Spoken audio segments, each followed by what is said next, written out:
Hello guys, welcome to my channel. आज हम पढ़ेंगे epistemology in social science. Social science में सामाजिक विज्ञान में ज्ञान मीमांसा। ज्ञान मीमांसा का तात्पर्य है कि पहले हम मीमांसा को देखते हैं। मीमांसा का अर्थ है कि किसी वस्तु के स्वरूप का यथार्थ वर्णन। जैसे कि वस्तु दिखाई दे रही है तो उसका वैसे ही वर्णन करना।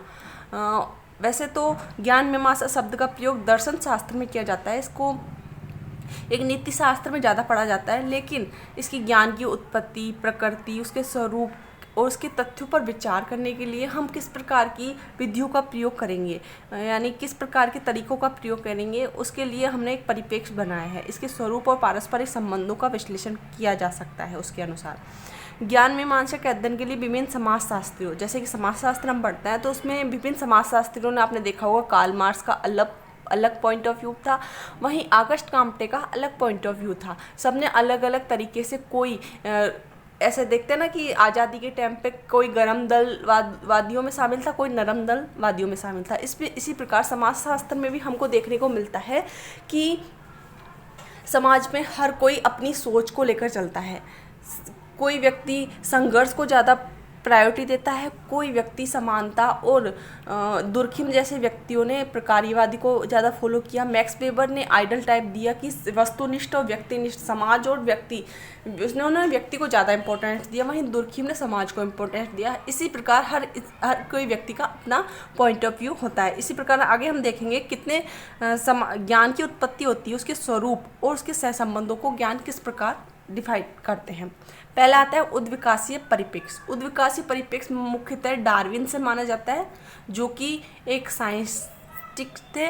उन्होंने उसके बाद उस परिप्रेक्ष्य को स्पेंसर ने फॉलो किया।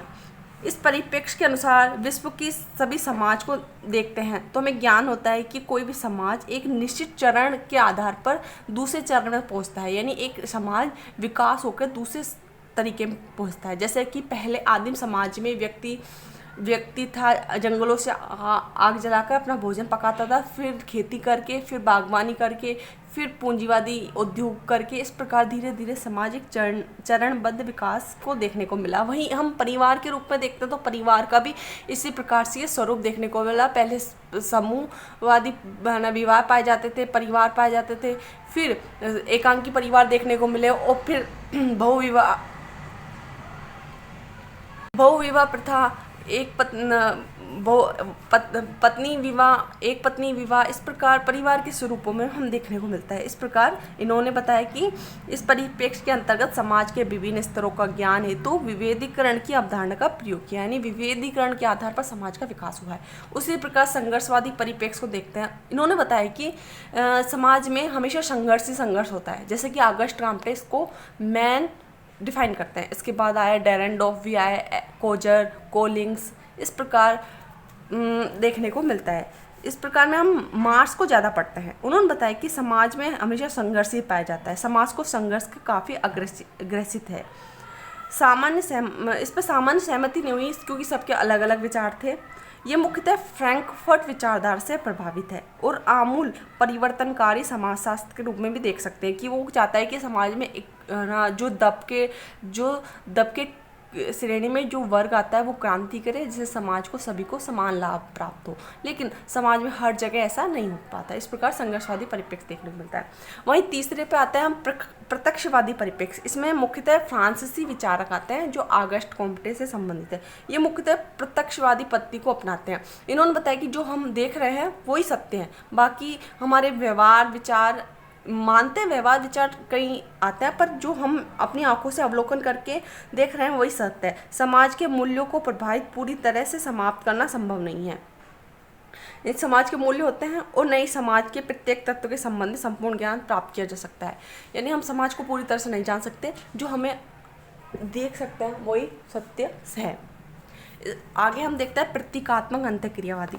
इसको बोलते हैं इंटरेक्शनलिज्म पर्सपेक्टिव। इंटरेक्शनलिज्म पर्सपेक्टिव में आप देखते हैं कि दो व्यक्ति, समाज में क्रियाएं होती हैं, दो व्यक्ति आपस में क्रिया करते हैं, एक व्यक्ति क्रिया करता है, दूसरा व्यक्ति उसके ऊपर प्रति उत्तर देता है। इसी प्रकार इसमें मिड आते हैं, हर्बर्ट ब्लूमर। इस प्रकार समाजशास्त्र में देखें तो मैक्स, पहले आते हैं पेरेटो, फिर आते हैं max weber, Parsons, Kingsley Davis आदि इन प्रतीकात्मक अंतःक्रियावादियों में शामिल किए जा सकते हैं जिन्होंने क्रिया को ज़्यादा इंपॉर्टेंस दी है। मैक्स वेबर ने तो यहाँ तक कहा है कि व्यक्ति जो क्रिया करता है उसका प्राकृतिक अर्थ होता है, यानी प्रतीकों के माध्यम से वो क्रिया करता है। दूसरे व्यक्ति की मनोभाव क्रिया से ये तय होता है कि वो किस प्रकार की क्रिया करेगा। इस प्रकार उन्होंने क्रिया को ज़्यादा इंपॉर्टेंस दी है।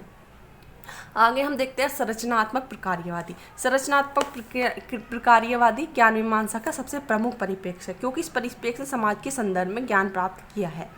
किसी भी सामाजिक संरचना में विभिन्न इकाइयाँ होती हैं, उनके बीच में क्रियाएं होती हैं। इन क्रियाओं से ही समाज में योगदान देता है इन क्रियाओं से समाज में योगदान होता है, और जिसमें Radcliffe Brown, Malinowski, Levi Strauss, Nadel आदि शामिल किए जाते हैं। और यद्यपि समाज के संबंध विभिन्न परिवर्तनों की व्याख्या न करना इस परिप्रेक्ष्य की एक नकारात्मक दृष्टिकोण है, यानी समाज में जो परिवर्तन हुए हैं उसकी व्याख्या नहीं की। इन्होंने समाज को सब कुछ अच्छा माना है, ये मानते हैं कि समाज में जो कुछ है वो सब कुछ अच्छा है। इन्होंने समाज में सार्वभौमिक जो क्रियाएं होती हैं उसका कोई ना कोई मतलब होता है, तब जाके क्रिया घटित होती है, इस प्रकार देखा है। वहीं मर्टन ने इसको खंडित किया।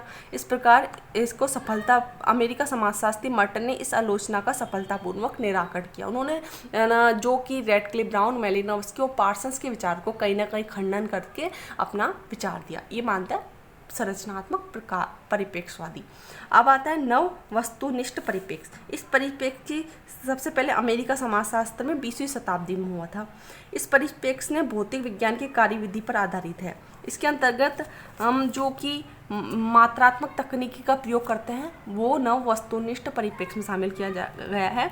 इस परिप्रेक्ष्य का मुख्य रूप से समाजशास्त्र को विज्ञान के रूप में स्थापित करने के लिए मानक और गणितीय पद्धति का प्रयोग करने पर बल देता है। ये कहता है कि समाज में मूल्य मानदंडों को हटाकर समाज में एक सामाजिक परिस्थिति के संदर्भ में किया जाना चाहिए। इन्होंने बताया इसके अनुसार समाज के संदर्भ और मानवीय व्यवहार का अध्ययन लक्ष्य, प्रेरणा, मूल्यों आदि से हटकर, यानी समाज में मूल्य आप देखते हो समाज में मूल्यों के आधार पर ज़्यादा ध्यान दिया जाता है, लेकिन समाज में हम मापन पद्धति कब यूज करेंगे उनका भी कुछ मतलब होना चाहिए। इस प्रकार इन्होंने मूल्य मानदंडों को हटाकर समाज में गणितीय पद्धति को अपनाने पर बल दिया। अब आते हैं अस्तित्ववादी परिप्रेक्ष्य। इस परिप्रेक्ष्य का मानना है कि समाज में इस परिप्रेक्ष्य में अति महत्वपूर्ण है कि क्योंकि ये परिप्रेक्ष्य स्वीकार करता है कि समाजशास्त्रियों का दायित्व है कि वे उन प्रक्रियाओं का अध्ययन करें जिसके द्वारा व्यक्ति अपने जीवन और परिप्रेक्ष्य का परिवेश यानी परिस्थिति, मतलब जो हमारे वातावरण है उसका अर्थ प्रदान करता है। यह परिप्रेक्ष्य समाज के संदर्भ में मानवीय अस्तित्व की प्रकृति के अस्तित्व की खोज पर बल देता है। इस परिप्रेक्ष्य का मुख्य दार्शनिक है जॉन पॉल सार्त्र। अस्तित्ववादी परिप्रेक्ष्य ये मुख्यतः समाज में व्यक्ति के जीवन और उसकी परिवेश को समायोजन करके उसके बारे में ज्ञान प्राप्त करने के लिए ज़्यादा महत्वपूर्ण मानता है। वहीं आता है विनिमय परिप्रेक्ष्य। विनिमय परिप्रेक्ष्य में दो व्यक्तियों के बीच में अंतःक्रिया का अध्ययन किया जाता है, और उदाहरण के लिए जैसे कि हम ईद होली पर मिलते हैं तो अंतःक्रिया करते हैं, तो इस अंतःक्रिया में इस परिप्रेक्ष्य में सामाजिक विनियम को एक मूल्य के रूप में स्वीकार किया जाता है कि सामाजिक परिप्रेक्ष्य में एक मूल्य को रूप में स्वीकार किया जाता है कि एक व्यक्ति दूसरे व्यक्ति से मिलता है, विनियम एक दूसरे से लेन देन होता है और किस प्रकार हम इन लेन देनों में समाज में अपना योगदान देते हैं। जैसे कि मेलिनोवस्की ने किया था, उन्होंने बाजूबंद और हार जैसे कि मालवी और सैलवा, जैसे कि हार लाल रंग का और बाजूबंद सफ़ेद रंग का, और जो बाजूबंद है वो घड़ी की विपरीत दिशा में चलता है और सैलवा घड़ी की दिशा में चलता है। इस प्रकार उन्होंने विनियम को देखा और अपने आधार पर बताया। इस प्रकार हमें समाजशास्त्र में इस प्रकार के परिप्रेक्ष्य देखने को मिलते हैं। इस परिप्रेक्ष्य से ये होता है कि हमको पढ़ने में थोड़ी आसानी हो जाएगी, क्योंकि हर समाजशास्त्री किसी न किसी परिप्रेक्ष्य से सम्मिलित है, उसने किसी न किसी परिप्रेक्ष्य से अपना अध्ययन किया है। इस प्रकार आपको ये पढ़ने में कई प्रकार बहुत अच्छी हेल्प करेगा। Thank you very much. देखते रहिए मेरा चैनल।